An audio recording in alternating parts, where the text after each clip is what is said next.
He called a crisis line at 2 a.m., but fell in love with the voice that answered. Joanna didn't think much about love anymore. Not in the way she used to. Not in the way romance novels hinted it might return after heartbreak, or the way well-meaning strangers assumed it must still live somewhere inside her. Love had become a story other people got to keep writing, and somewhere along the line, she'd quietly placed her pen down. She was 58, and tired. Not tired like she needed sleep.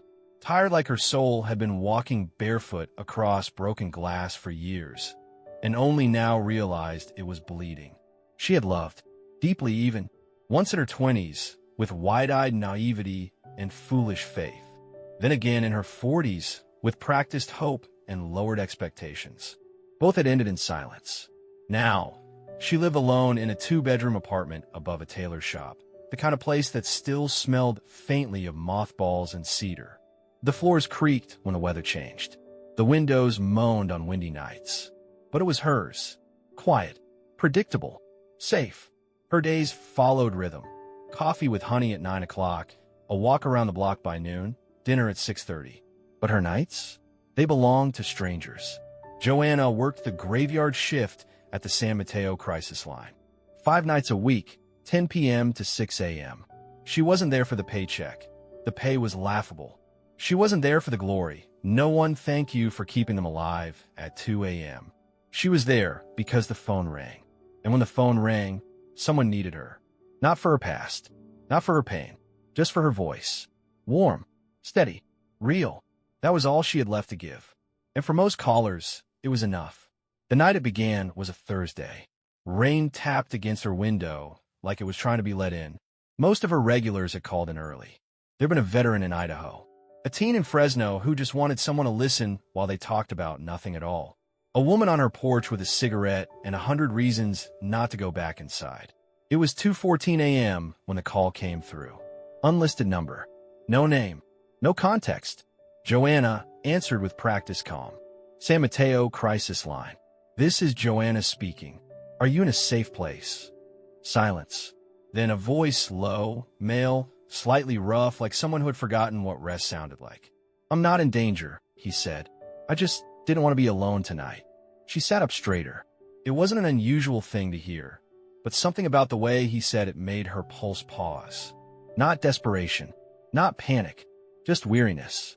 A kind of emotional gravity she knew all too well. I see, she said gently. Is there something you'd like to talk about? A beat. Then, no, but I don't want to hang up either. That wasn't protocol, but it wasn't against it either. Joanna's hand hovered over the keyboard for a second. Then she leaned back and let her voice go soft. Okay, she said. We can stay quiet together, if that helps. A pause, then a faint, surprised breath, maybe even a smile. I don't think anyone's ever said that to me before. They sat in silence for 6 minutes. Not the uncomfortable kind. Not the kind that made you reach for distraction. The kind that lets grief breathe. When he hung up, all he said was, "Thank you for not asking anything." The line went dead. Joanna didn't expect him to call again. But the next night, at exactly 2:13 a.m., he did. Same voice. Same tone. This time he spoke first. I still don't want to talk about myself, he said. But would it be okay if I asked about you? Joanna hesitated. Not because she was afraid, but because it had been so long since anyone had asked. No one ever does, she admitted. Well, he said, you sound like someone who doesn't pretend. She laughed, quietly, a sound that startled her more than it should have. I used to, she said, but I got tired. They spoke for 13 minutes that night. He asked what her favorite sound was. She told him, the crackle of an old vinyl record before the song starts. He said his was silence, but only the kind you earned. Before he hung up, he added one more thing. I think your voice is the first thing in a long time that doesn't feel like a transaction. Joanna didn't say anything. Not then. But when the shift ended and she walked home under a bruised purple sky, she realized her hands weren't in her pockets like usual. They were by her sides, open. The next night, she waited for the call. She didn't mean to, didn't plan to, but she found herself checking the clock more often. Found herself brewing tea 10 minutes before 2 a.m., just in case. And when the phone finally rang, At 2:09, she didn't even glance at the screen. She knew. San Mateo crisis line. This is Joanna speaking. Silence again, but not the cold kind. This one was warm, familiar, like someone exhaling into a room they hadn't stepped inside in years. "I'm here," he said simply. That was it. That was enough. Some nights they talked. Other nights they just breathed together. There was never pressure, never probing, just space. And something in that space began to bloom. He told her things in fragments. Never all at once. Never in the way most people do. Chronological, neat, logical. His life spilled out in quiet details. He drank black coffee, always black. He hated elevators, but loved the view from the top floor. He kept a pair of shoes by the door that he never wore, a reminder of the version of himself he still didn't trust. Joanna listened the way only someone who had lost everything and learned to still care could. She never judged, never offered advice unless he asked. And even then, it came in soft, half-finished sentences that he could either walk toward or let drift away. She told him things, too, about her father's radio, how he used to hum along with jazz he couldn't name, about the smell of rosemary and how it made her think of mornings in her grandmother's kitchen, about the time she almost opened a bakery at 36, but her second husband said it was too risky, and she let him be right because it was easier than fighting for herself. He listened, and when she laughed, really laughed, for the first time in what felt like years, he didn't interrupt. He just said, "I wish I could see what that looks like." That night, she sat on her porch when her shift ended, staring at the moon like it had answers. Her tea had gone cold, but she didn't care. She wondered what he looked like. If he had kind eyes, if his smile was rare or effortless, if he wore his loneliness like she did, quietly, with tailored seams and gentle stitching.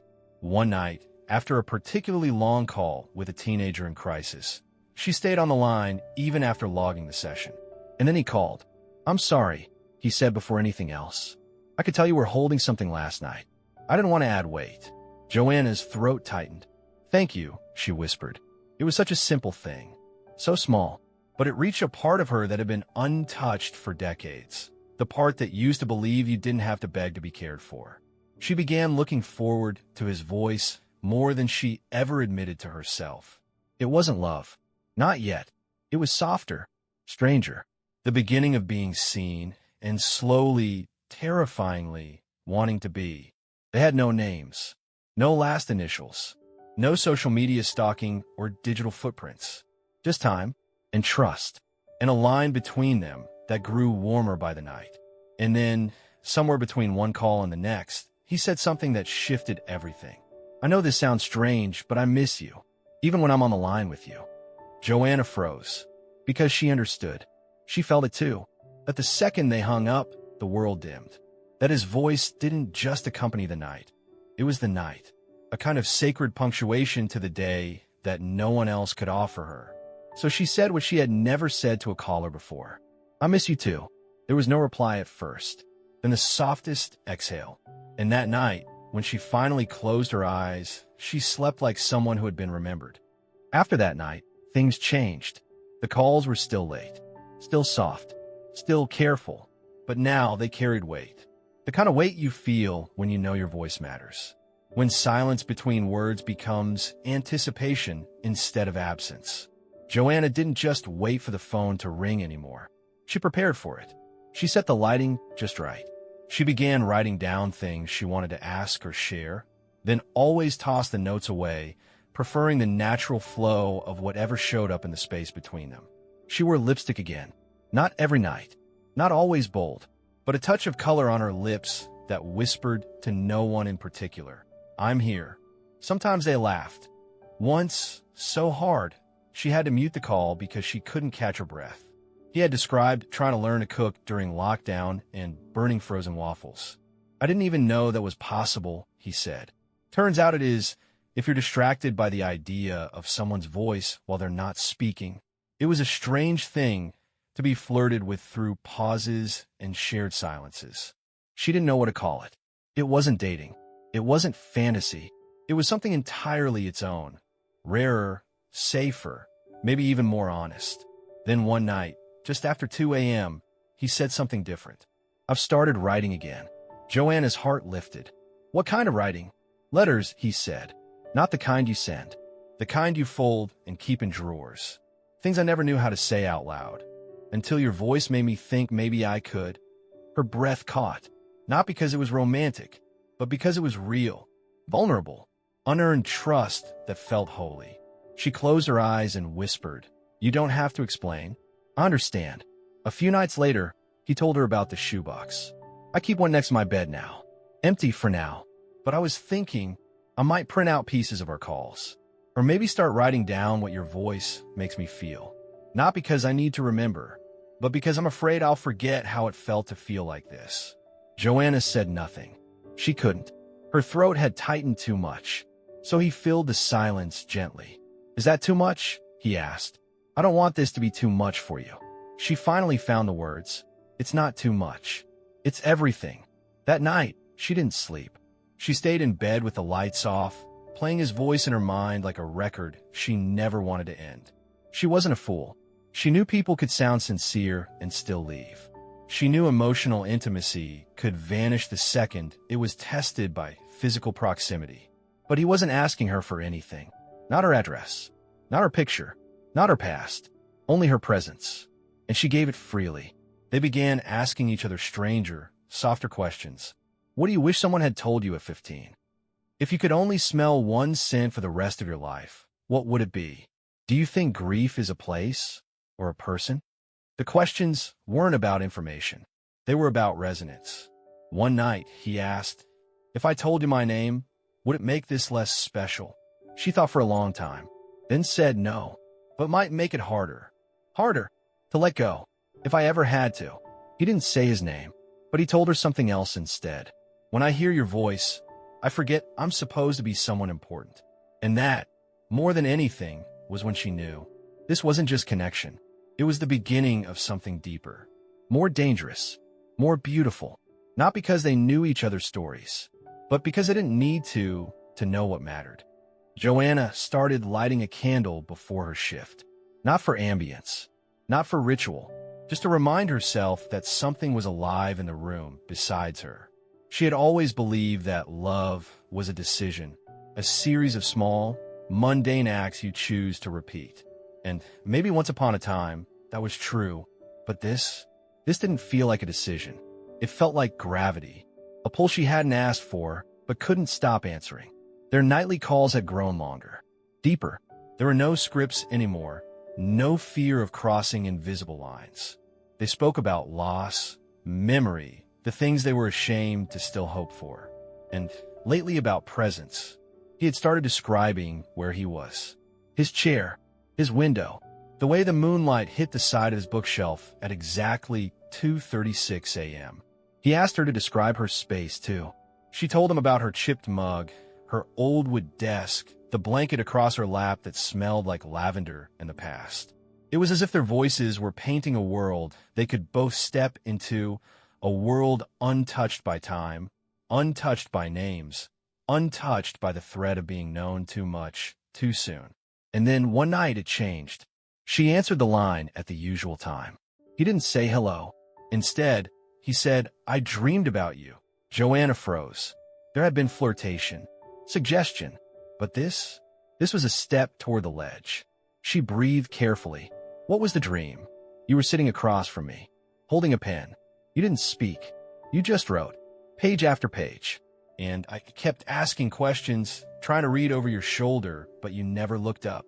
Joanna's heart beat in her throat. "What did I write?" He paused. "I don't know. I woke up before I could see. But I felt like whatever you were writing, it wasn't for me." A long silence. Then Joanna said something she hadn't planned, something that had lived under her tongue for days. "Do you ever wonder what I look like?" He hesitated. Then, "I think about it more than I should." "What do you see?" she asked, half afraid of the answer. He exhaled. Warm eyes, maybe a little tired. A mouth that smiles more than you realize. Hands that know how to hold delicate things. She blinked fast, too fast. No one had ever described her like that. Then he added, "But the truth is, I'm not in love with the picture. I'm in love with the sound." Joanna let out a quiet laugh, part awe, part ache. "I don't know if this is right," she whispered. "Me neither," he said, "but it's the only thing that's made me feel human in a long time." Then came the pause, the one that changed everything. He said, "Would you ever want to meet?" The air in the room shifted. Joanna sat back in her chair, the candle flickering beside her like it, too, was holding its breath. She thought of all the risks. What would it mean to step into real light? What would it cost if this was only magic because it had no edges? And then, softly, almost brokenly, she said yes. She heard him smile. She felt it. "Then he said, "let's choose a place, a time, somewhere small, just us." She nodded, and suddenly, the world around her, the call logs, the clock, the rules she'd lived by, all felt like scaffolding she didn't need anymore. They were going to meet. No names, no expectations, just two voices walking into the light. They chose a cafe tucked away from the city's noise, small, warm, quiet. The kind of place with mismatched chairs, chalkboard menus, and baristas who knew how to let people be alone together. Joanna arrived 15 minutes early, not because she was nervous, but because she needed a moment to breathe, to gather, to remind herself she wasn't dreaming. She wore a navy sweater and soft gray scarf, the kind that made her feel both invisible and safe. Her lipstick was a shade deeper than usual. Not red, not loud, just enough to say, "I showed up." She chose a corner table with soft light and a clear view of the door. Ordered chamomile tea and a croissant she wouldn't eat. Check her watch. 2:57 p.m. She folded and unfolded her hands in her lap. Counted the sugar packets. Took a slow sip of tea. 3 p.m. A few people entered. A couple with a stroller, a delivery man, 2 women with notebooks. But none of them paused at the door. None of them looked like they had come for her. 3:05 p.m. Still nothing. At 3:09, the door opened again. Joanna looked up, and she knew. He stepped inside wearing a dark charcoal coat, no tie, clean lines and hesitation in his eyes. He was handsome in that understated, too polished way, the kind of man who moved through the world unnoticed on purpose. He scanned the room.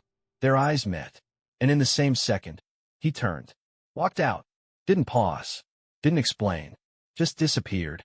Joanna didn't move. Not first. Not even when the bell above the cafe door rang again for someone else.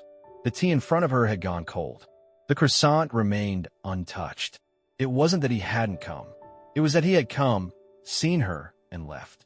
She sat there for 12 more minutes. Then she stood, left a few bills on the table, and stepped back into a world that had gone strangely silent. That night, she didn't light the candle, didn't check the clock, didn't pick up when the line rang at 2:17 a.m. She lay awake instead, staring at the ceiling, rehearsing all the ways she had misread everything.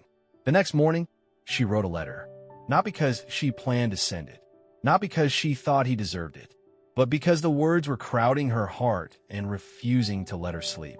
"I saw you. You saw me. And in that moment, something fragile collapsed. You could have stayed. You could have looked me in the eyes and told me you weren't ready.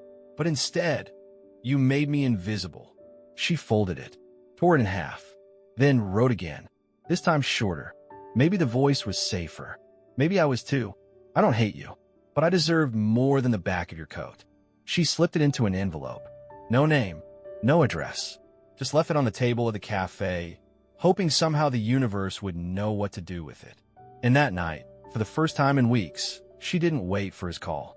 She chose herself instead. 3 days passed, then 5, then 9. The silence didn't roar. It crept.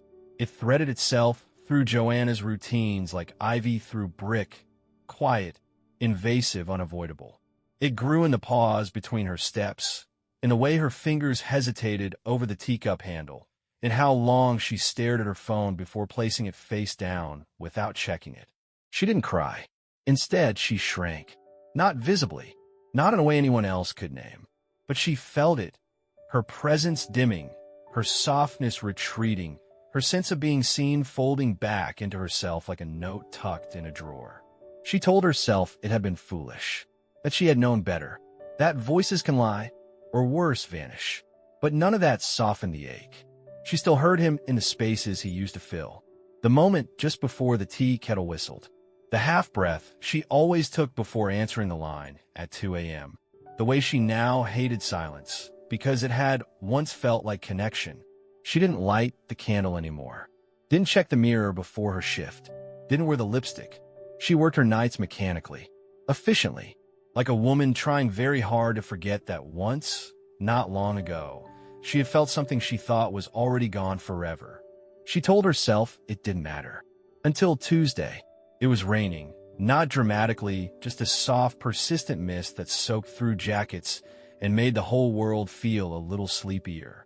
Joanna had walked home from the store, her umbrella useless against the sideways drizzle. She was fumbling for her keys when she saw it. An envelope, taped to her door, not mailed, not delivered, just placed. Intentionally, quietly. It stopped her cold. Raindrops slid down her coat sleeve as she stared at it. Her name, Joanna, written across the front in bold, familiar handwriting that made her knees weaken. She looked up and down the hallway. Empty. Her fingers trembled as she peeled the envelope free and stepped inside. She locked the door behind her without thinking. The groceries stayed on the counter. She left her coat on. Her shoes, wet and cold, still on her feet. She sat at the edge of her kitchen table, tore the envelope open, and unfolded the letter inside. The handwriting was unmistakable. The words, even more so. You were right. I left. Not because of you. Not because of anything you lacked. But because I didn't believe I deserved to stay. I saw you, and it terrified me. Because for the first time in years, the voice I had fallen for had a face that made it all real. I wasn't ready to be real. I built my life on control. I thought that made me powerful. But the moment I saw you, I realized I'd spent decades building walls because I didn't know how to be received. Joanna covered her mouth. Not to stifle tears, they hadn't come yet, but because her body needed something to hold the weight. When I walked out, I didn't just walk away from you. I walked away from the part of myself that finally believed I could be loved as I am. I was wrong, and I'm sorry. The page trembled in her hands. I'm not hiding anymore. If you still want to see me, really see me, come to the Thorn Building. Tomorrow, 3 p.m., tell the front desk your name. They'll be expecting you. And if you don't come, I'll understand, but I'll still be waiting. It wasn't signed, but she knew. She read it 3 times. Then again, then a 4th, slower. The Thorn Building. The name hit her now. She'd walked by it before. That sleek monument of wealth and reputation and hush. A name she'd read in headlines. A place she'd never dreamed she'd be invited. It fit him. The control, the polish, the careful voice. But the man who had written this, he wasn't hiding behind title or legacy. This was him, raw, uncertain, kneeling without asking for anything but presence. She sat at her table until the candlelight had burned to nothing and the groceries warmed to room temperature. She didn't cry, but she did breathe in a way she hadn't in days. And sometime after midnight, barefoot, wrapped in her old robe, she pulled out her own piece of paper and simply wrote, I'll be there. The Thorn Building was made of glass, stone, and silence. It loomed over downtown like a monument to certainty, the kind of place where things got signed, sealed, brokered, and buried. It was the opposite of Joanna's world. Nothing here creaked or faded or smelled of lavender and rain. And yet, here she was. The wind tugged at her scarf as she stood outside, staring up at 40 floors of mirrored windows that refused to reveal anything. She hadn't slept, had barely eaten. She'd dressed carefully. Simple earrings, clean navy coat, the same lipstick she hadn't worn since that night they first talked about their favorite sounds. She'd almost turned around twice, but she didn't. Inside, the marble floors swallowed her footsteps. The lobby smelled like polished wood, filtered air, and something expensive she couldn't name. A woman at the reception desk looked up and smiled. Ms. Joanna, she asked, like this was all completely normal. He's expecting you. Take the private elevator, first hallway on the left. Joanna's throat tightened. She gave a soft nod and walked past tall columns and unblinking security cameras to a brushed steel elevator with no buttons. Just a small panel that lit up as she stepped inside. The doors closed, and she was alone. As the elevator rose, so did her heart. Not in excitement, An exposure. This wasn't a call. This wasn't silence. This was real. When the doors opened, it was to a hallway washed in natural light. Floor-to-ceiling windows. Pale stone. Minimalist paintings. The space had the stillness of wealth. Not loud, not performative. Just complete. At the end of the hallway, a single glass door. Unmarked, slightly ajar. She pushed it open, and there he was, standing at the far end of the room, facing the skyline. Dark sweater, rolled sleeves, hands in his pockets. He turned to the sound. Not startled, not theatrical, just ready.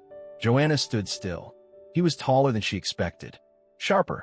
His features carried both softness and something carved from years of control. The kind of face that had learned how to hide but now refused to. He smiled. Small, honest, unsure. You came. I did. They looked at each other for a long moment, not speaking, just letting the weight of all that had come before settle between them. I didn't know what to expect, she said, stepping into the room. Neither did I, he replied, but it's still you. Somehow it's always been you. He motioned to a chair across from his desk. She didn't sit. Instead, she asked quietly, "Why did you leave the cafe?" His shoulders dropped, not in shame, in surrender. "Because I saw you, and it undid me." She tilted her head. "That doesn't answer the question." "I know." He walked to the edge of the desk and rested his hand on its surface like it grounded him. "I built this company, this floor, this life. Every inch of it was designed to protect me, to project control. But the moment I saw you, really saw you, I realized none of it mattered. And that terrified me." He looked at her then, fully, open. "You were exactly as I hoped, and I didn't think I deserved what came next." Joanna let that sit, then stepped closer. "You hurt me," she said, "not by walking away, but by not giving me the chance to walk with you." He nodded, slowly. "I know." He walked to a drawer, opened it, and pulled something out. A small green shoebox. He set it gently on the table between them and opened the lid. Inside, pages, dozens of them.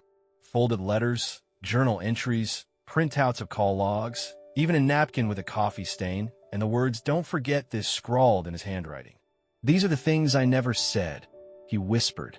"The things your voice taught me to face." Joanna felt the burn behind her eyes, but didn't look away. "I thought you were falling for the idea of me," she said. "Not the person." "I wasn't," he said. "I was falling for the only person who ever made me feel like I could take the armor off and still be chosen." They stood close now, inches apart. No desk between them. No distance. No delay. She reached out, placed her hand over the edge of the box. "You call me to stay alive," she said softly. "No," he replied. "I called you because I didn't know what life was until I heard someone speak like they meant it." Silence. Then, slowly, his hand covered hers. It wasn't romantic. Not yet. It was grounding. The beginning of a new kind of truth. He didn't ask for forgiveness. She didn't offer absolution.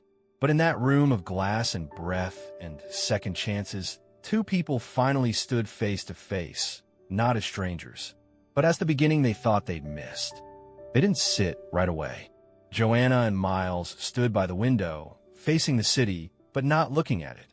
Their reflections hovered in the glass like ghosts of themselves. The version that met in silence. The version that had once only existed between midnight and 3 a.m. "You said you didn't know what life was until you heard someone speak like they meant it," she finally said. Her voice was quiet, but clear. "But I need to know what happens when the voice becomes a person.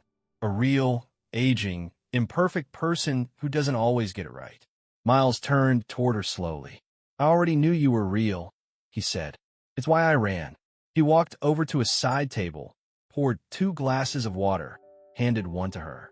His hand brushed hers and lingered for just a second longer than necessary. "I didn't fall for your voice because it was soft or soothing," he continued. "I fell because it was true, because when you spoke, I remembered how to breathe like a human again." Joanna smiled, tired but genuine. "I don't want to be someone's lifeline," she said.